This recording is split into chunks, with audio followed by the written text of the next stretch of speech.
quelque chose que tu ne peux pas faire semblant. Dès lors que vous acceptez Jésus, les diables, ils vous feront la guerre. Tu veux, tu ne veux pas, si tu acceptes à prendre la croix et suivre Christ comme Seigneur et Sauveur, la guerre va s'élever contre toi. La guerre d'appartenance. Parce que tu appartenais, tu as accepté d'appartenir à la lumière, alors les ténèbres te combattra.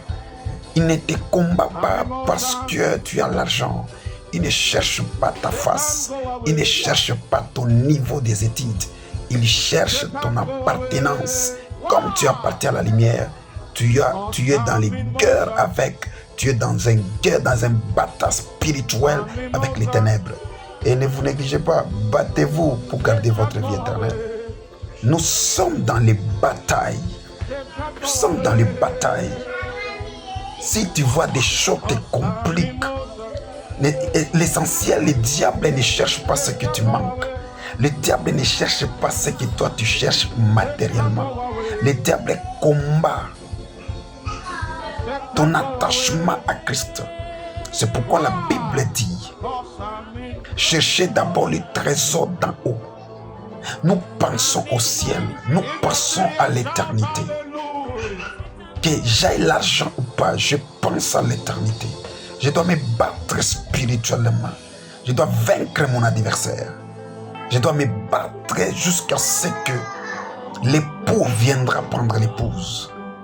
Ne change pas d'église parce que tu ne trouves pas les choses matérielles, mais change parce que tu ne sens pas la préparation d'aller au ciel. Pierre dit à Jésus, Maître, augmente-nous la foi.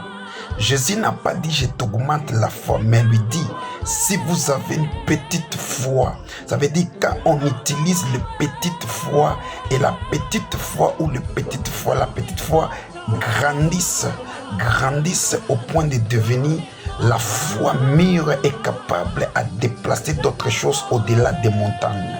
Il a dit, si vous avez une petite foi, vous direz cette montagne, ôte-toi d'ici, jette-toi dans la mer. C'est le problème, ce n'est pas seulement que je vous donne la grande foi et que vous possédez la foi qui est mature, la foi grande, mais il veut que vous utilisez le petit foi pour parvenir à la grande foi. Utilisez les petites foi que vous avez pour parvenir à la grande foi. Et lorsque le Fils de l'homme viendra, trouvera-t-il la foi sur la terre? N'oubliez pas, peuple de Elohim, la foi n'est pas l'esprit, l'esprit n'est pas la foi. Mais la Bible déclare, la foi vient de ce qu'on entend. Et ce qu'on entend vient de la parole de Dieu. La foi vient de la parole. L'esprit vient de Dieu. L'esprit vient de Dieu. La foi vient de la parole de Dieu. Il y a l'esprit de Dieu.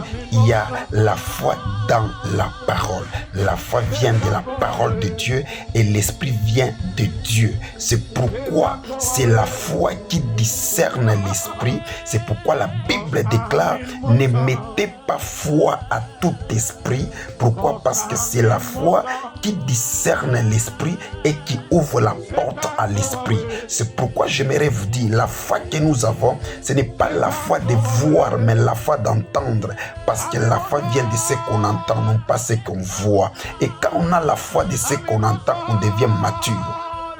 Alors dans la Bible, l'Hébreu est en train de nous confirmer que sans la foi, il est impossible de lui être agréable. C'est pourquoi on peut utiliser l'esprit quand la foi n'est pas là. Le véritable esprit de Dieu dans l'homme pousse l'homme à aimer la parole pour grandir la foi. Pour grandir la foi. La foi est très capitale car la Bible déclare, c'est là qui s'approche de Dieu, qu'il croit que Dieu existe et il est le rémunérateur de tout celui qui le cherche. Ça veut dire la foi que nous avons premièrement, ce n'est pas la foi que Dieu va me donner, ce n'est pas la foi que Dieu va agir, ce n'est pas la foi que Dieu va déchirer, mais la foi de l'existence de Dieu, de croire que Dieu existe et il est le rémunérateur de tout celui qui le cherche. C'est la foi capable à recevoir l'Esprit de Dieu vivant afin de mouver dans le monde spirituel et de réussir. Je prie que tu gardes la foi véritable.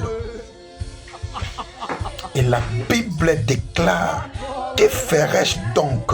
Je prierai en esprit et je prierai avec mon intelligence. Or, la prière avec intelligence, c'est la prière qui est soutenue par la foi, le véritable foi. C'est que la prière avec intelligence a besoin de la qualité de la foi. Et la prière avec esprit a besoin de l'état de l'esprit. Ça veut dire l'esprit, il y a plusieurs esprits. Il y a des esprits impurs qui peuvent prier.